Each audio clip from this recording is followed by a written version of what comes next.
counting by 10, 50, and 100.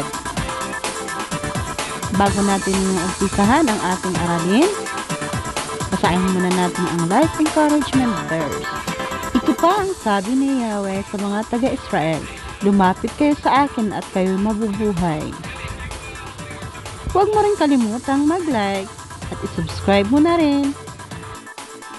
I-hit mo rin ang all para lahat ng mga videos na aking nagawa ay manonotify kayo. Let's continue watching. Counting by 10. 10, 20, 30, 40, 50, 60, 70, 80, 90, at 100.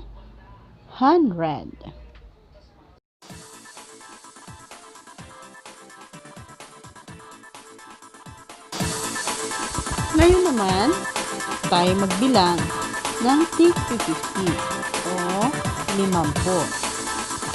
50, 100, 150, 200, 250, 300, 350, 400, 450, 500, 550, 600, 650, 700, 750, 800, 850, 900, 950, at 1,000.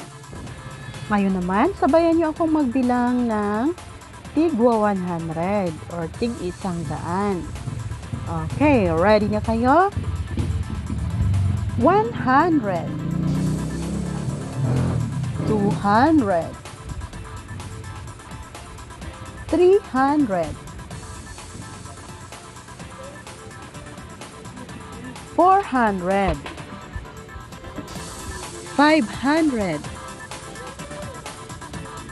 600, 700,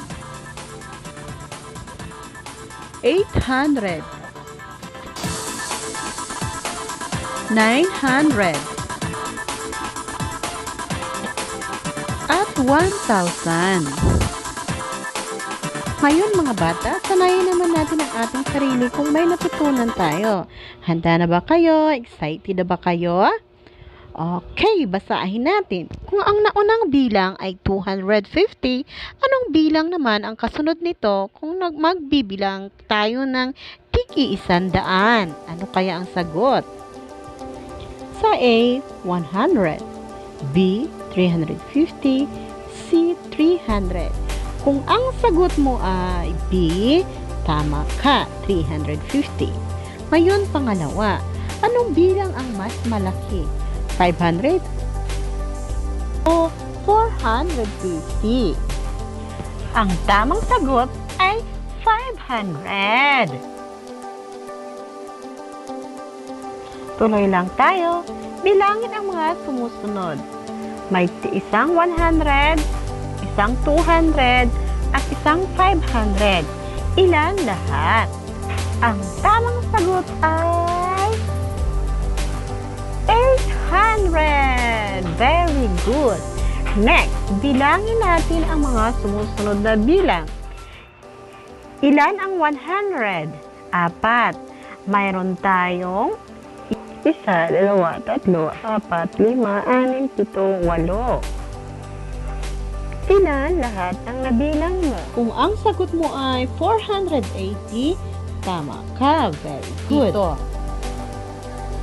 matching game o matching type. So, ang gagawin natin, bibilangin natin ang nasa kaliwa dito, hahanapin naman ang sagot sa kanan.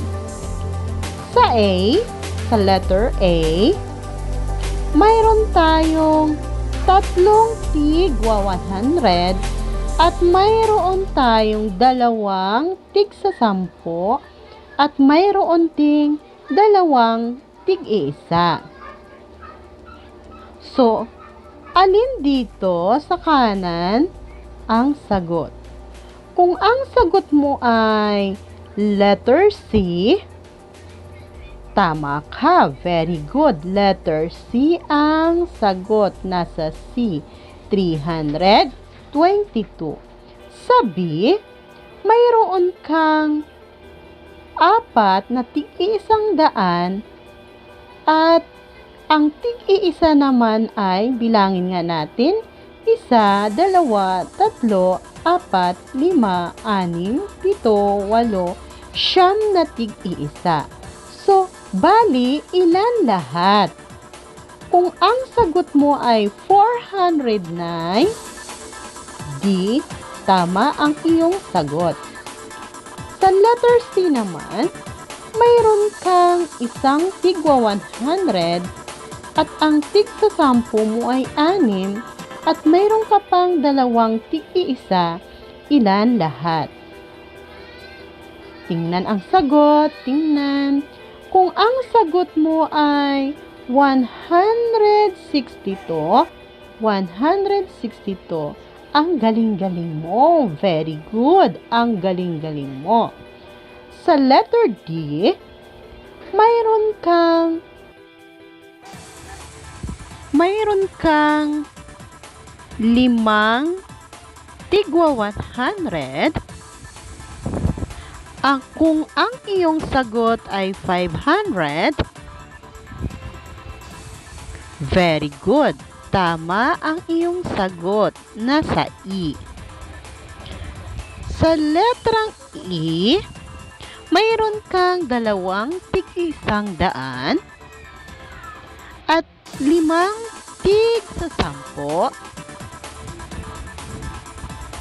at 5 tig-isa. Ang iyong sagot ay nasa letrang B, 255. Ang sagot ay B. Kung natutunan mo o nasagutan mo ang lahat, ibig sabihin may natutunan ka sa ating aralin.